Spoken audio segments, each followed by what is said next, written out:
신약성경 46쪽에 있습니다.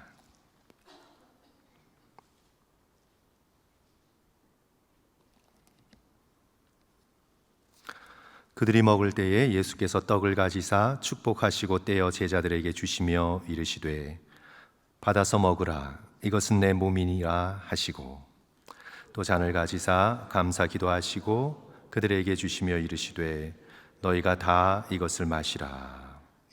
이것은 죄 사함을 얻게 하려고 많은 사람을 위하여 흘리는 바 나의 피 곧 언약의 피니라.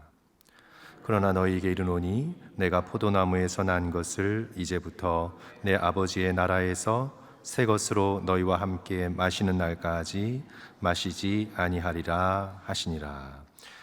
이에 그들이 찬미하고 감람산으로 나아가니라. 그때에 예수께서 제자들에게 이르시되 오늘 밤에 너희가 다 나를 버리리라. 기록된 바 내가 목자를 치리니 양의 떼가 흩어지리라 하였느니라. 그러나 내가 살아난 후에 너희보다 먼저 갈릴리로 가리라.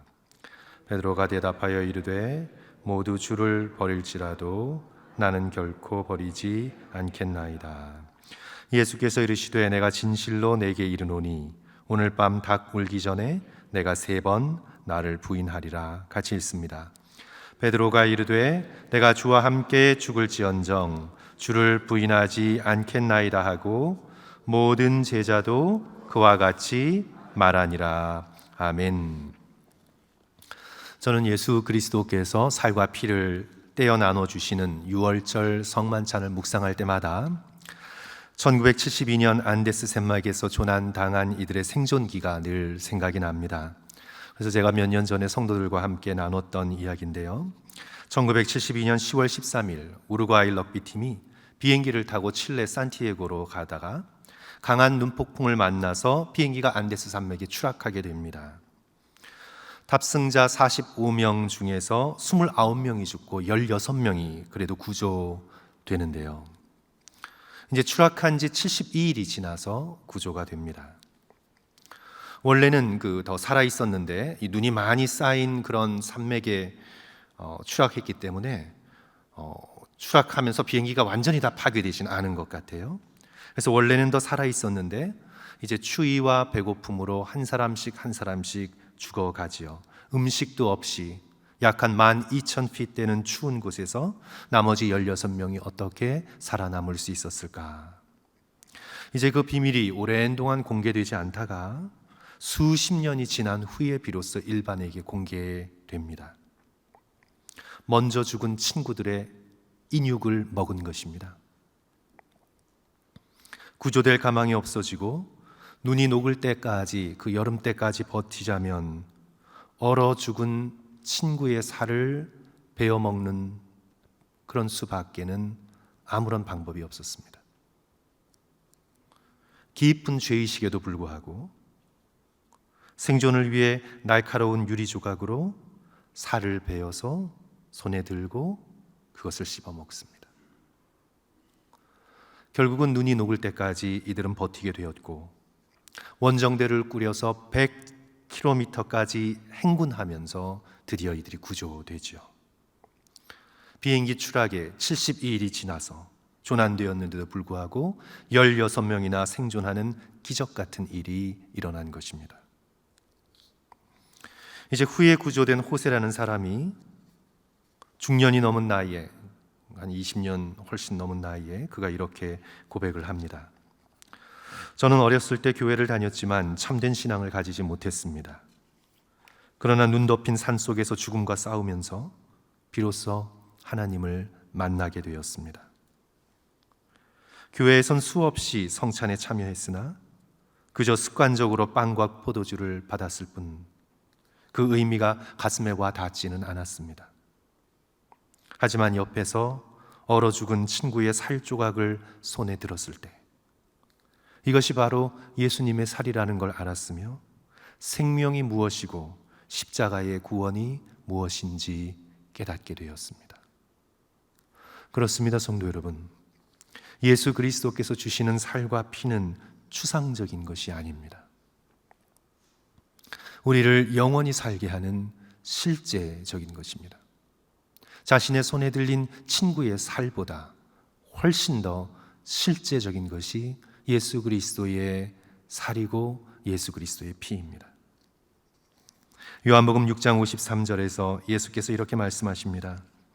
예수께서 이르시되 내가 진실로 진실로 너희에게 이르노니 인자의 살을 먹지 아니하고 인자의 피를 마시지 아니하면 너희 속에 생명이 없느니라.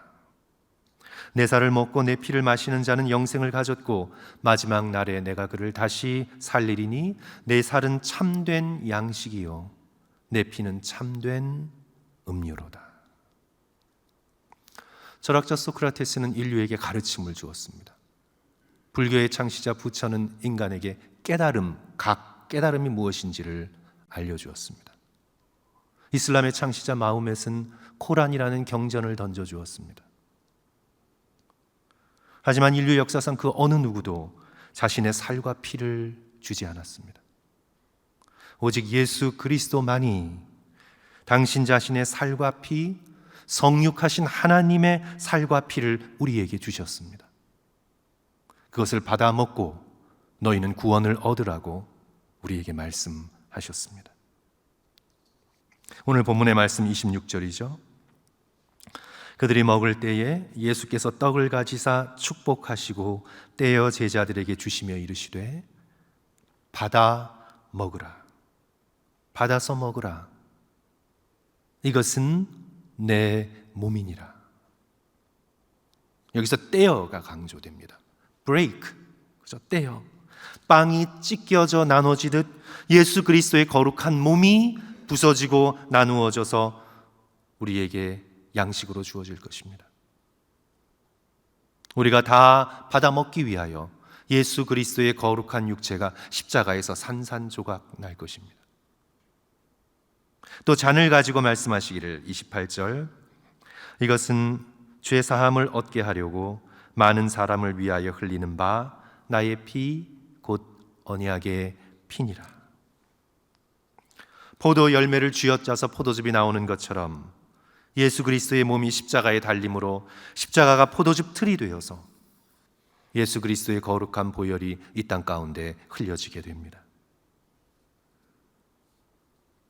십자가의 죽으심을 통해 우리는 예수 그리스도의 살을 받아 먹고 그 피를 받아 마시게 됩니다. 믿음으로 먹고 믿음으로 마시는 것이지요.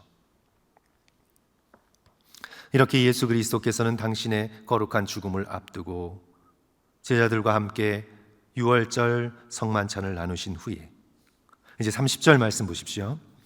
이에 그들이 찬미하고 감람산으로 나아가니라. 찬미하고 감람산으로 나아가니라. 예수님과 제자들이 유월절 식사를 마치고 찬송하며 겟세마네 동산으로 나아갔습니다. 성도 여러분, 어떤 찬송을 부르셨을까요? 예수님께서 제자들과 함께. 본문에 나와 있지 않지만 우리는 유대인의 전통을 살펴볼 때 어렵지 않게 추측할 수 있습니다. 유대인들은 유월절 식사를 나눈 후에 전통적으로 시편 114편에서 118편의 시편의 말씀으로 찬양을 했습니다. 아마도 예수 그리스도께서는 시편 116편 12절, 13절, 14절로 노래하셨을 가능성이 아주 높습니다. 내게 주신 모든 은혜를 내가 여호와께 무엇으로 보답할까? 내가 구원의 잔을 들고 여호와의 이름을 부르며 여호와의 모든 백성 앞에서 나는 나의 소원을 여호와께 갚으리로다. Great Hallel, 주님을 찬양하며 구원의 기쁨을 노래하는 이 놀라운 찬송의 시편으로 예수 그리스도께서 제자들과 함께 겟세마네 동산, 십자가가 기다리고 있는 그 동산으로 나가셨을 것으로 보입니다. 어쩌면 시편 117편으로 찬양하셨을 수도 있습니다.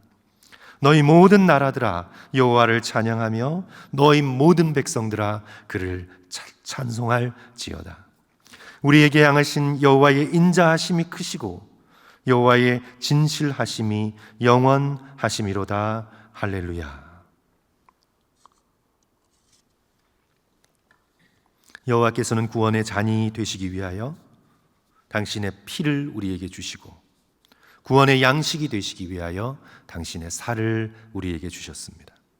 그리고 하나님께 영광을 돌리며 겟세마네 동산으로 나아가고 계시는 것이 오늘 본문의 장면이죠.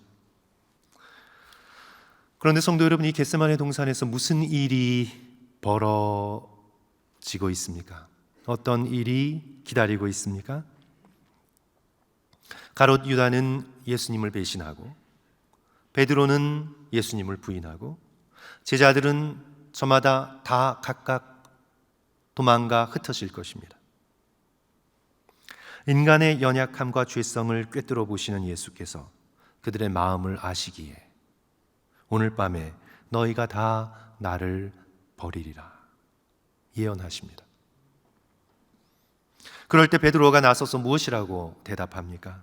33절, 베드로가 대답하여 이르되 모두 주를 버릴지라도 나는 결코 버리지 않겠나이다. 그때 예수 그리스도께서 더 구체적으로 자세하게 예언하시지요. 내가 진실로 내게 이르노니 오늘 밤 닭 울기 전에 내가 3번 나를 부인하리라. 그러자 더 강경하게 베드로가 대답합니다. 내가 주와 죽을지언정 주를 부인하지 않겠나이다. 그리고 베드로를 따라 제자들도 다 같이 대답합니다. 우리도 주를 부인하지 않겠나이다. 주를 떠나지 않겠습니다. 성도 여러분, 베드로는 진심이었을까요? 베드로는 진심이었을까요? 진심이었을 것입니다. 가롯 유다는 진심이 아니었을 가능성이 높습니다. 그는 이미 예수님을 팔 계획을 하고 예수님을 따라다녔습니다. 그러나 베드로는 진심이었을 것입니다. 적어도 그 순간만큼은 절대로 주님을 버리지 않고 내가 죽더라도 주님을 부인하지 않으리라는 생각 가지고 있었습니다. 진심이었습니다. 부인하려 하면서도 아닌 척 하지 않았습니다. 진심이었습니다. 그런데 어떻게 되었습니까? 그 진심이 힘을 발휘하지 못합니다. 여종 앞에서 그 진심이 무너집니다. 3번 부인하고 저주까지 합니다. 마음은 원이었지만 육신이 약합니다. 마음은 부인하고 싶지 않은데 몸이 두려움에 지배되어 있어서 예수님을 부인하게 됩니다. 한마디로 몸이 영의 지배를 받지 못하게 되었습니다. 우리도 우리의 일상에서 직접적으로든 간접적으로든 보아서 알고 있습니다. 마음은 술을 끊고 싶지만 자기 마음만으로는 안 됩니다. 마음으로는 음욕을 떨쳐내고 싶지만 그 마음대로 되지가 않습니다. 어느 순간 다시 욕망하게 되고 그 순간 정욕의 지배를 받게 되고 마음의 원함은 있지만 육신이 따라주지 않습니다. 물질의 욕심에서 해방되고 싶지만 정말 어느 순간 물질의 욕심에서 해방되어 주님을 깊이 사랑하고 내게 허락하신 사람들을 계산 없이 사랑하고자 하는 마음의 원함은 있지만 그러나 여러 가지 걱정과 염려의 형태로 자족하지 못하고 끝까지 더 원하게 됩니다. 마음의 원함은 있지만 육신이 따라주질 않습니다. 하나님의 나라를 구하지 못하고 자신의 안전만을 생각합니다. 결코 물질의 욕심에서 벗어나지를 못합니다. 마음은 원이로 돼 육신이 약합니다. 이에 대한 대답은 부활하신 예수 그리스도밖에 없습니다. 예수 그리스도 안에 있는 부활의 생명 밖에는 우리를 이 죄에서 끊어줄 수 있는 능력이 없습니다. 우리 다 같이 31절, 32절 우리 한 목소리로 읽겠습니다. 그때에 같이 읽습니다. 시작. 그때에 예수께서 제자들에게 이르시되 오늘 밤에 너희가 다 나를 버리리라 기록된 바 내가 목자를 치리니 양의 떼가 흩어지리라 하였느니라.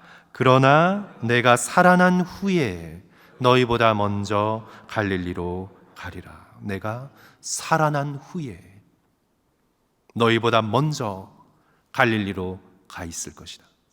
내가 너희보다 먼저 은혜의 자리, 너희보다 먼저 치유의 자리, 너희보다 먼저 회복의 자리에 내가 부활의 능력을 가지고 너희들보다 먼저 가 있을 것이다. 이것이 주님의 약속이죠. 죽음을 이기신 예수 그리스도의 부활의 생명력만이 육을 이길 수 있는 것입니다. 베드로는 자신의 힘과 자신의 의지와 자신의 결단으로 육을 이길 수가 없었습니다. 아담 이후로 오랜 동안 자신의 육을 지배하고 있는 그 육의 정욕을 자신의 순간적인 결단만으로 이겨낼 수가 없었습니다. 그는 그 순간 진심으로 주를 부인하지 않겠다 고백했지만 아직 육에 속한 사람이었습니다. 그래서 육을 이길 수가 없습니다. 이제 베드로는 부활의 주님을 만나고 부활하신 주님의 생명력으로 자신을 채우게 될 때 육에서 해방되어 그는 진정으로 영에 속한 사람이 됩니다. 그래서 육이 영의 지배를 받는 온전히 영에 속한 사람으로 그는 변화의 길을 향해 나아가게 됩니다. 사랑하는 성도 여러분, 우리 역시 마찬가지입니다. 부활의 생명력으로 충만할 때까지 우리는 계속해서 예수 그리스도의 살과 피로 우리의 몸을 채워야 합니다. 포기하지 말고 넘어지고 실패한 자리에서도 다시 십자가를 바라보며 우리에게 살을 떼어주시고 피를 흘려주신 예수 그리스도를 바라보며 육을 이길 때까지 십자가의 은혜를 끝까지 붙들고 나아가야 합니다. 그러면 예수 그리스도의 살과 피에 있는 부활의 생명력이 우리를 변화시킬 것입니다. 죄된 육신의 욕망에서 우리를 건져주시고 하나님의 나라를 바라며 주 예수 그리스도만 섬기며 죄를 이기며 맡겨주신 사람들을 계산 없이 대가 없이 진심으로 사랑하며 섬기는 놀라운 역사가 일어날 것입니다. 포기하지 않고 부활의 능력을 온전히 받을 때까지 끝까지 십자가를 바라보고 주의 살과 피를 받아 먹는 것, 그리하여 어느 날 우리의 속사람이 변화되어 우리의 영의 육이 온전히 복종하게 될 것입니다. 사랑하는 성도 여러분, 예수님은 얼마나 자비로우십니까? 주님은 정말 자비로우십니다. 당신을 버리고 도망간 제자들을 위해서도 당신의 살과 피를 떼어 나누어 주십니다. 실패할 것을 알면서도 내가 살아난 후에 너희보다 먼저 은혜의 잔리 갈릴리 바로 그곳으로 내가 가 있겠다고 약속해 주십니다. 베드로가 부인하고 저주할 것을 알면서도 회복을 약속하시며 그를 은혜의 자리로 이끌어 내시는 예수 그리스도께서 얼마나 자비로운 분이십니까? 예수 그리스도께서 오늘 저와 여러분에게 얼마나 자비로우신 분이십니까?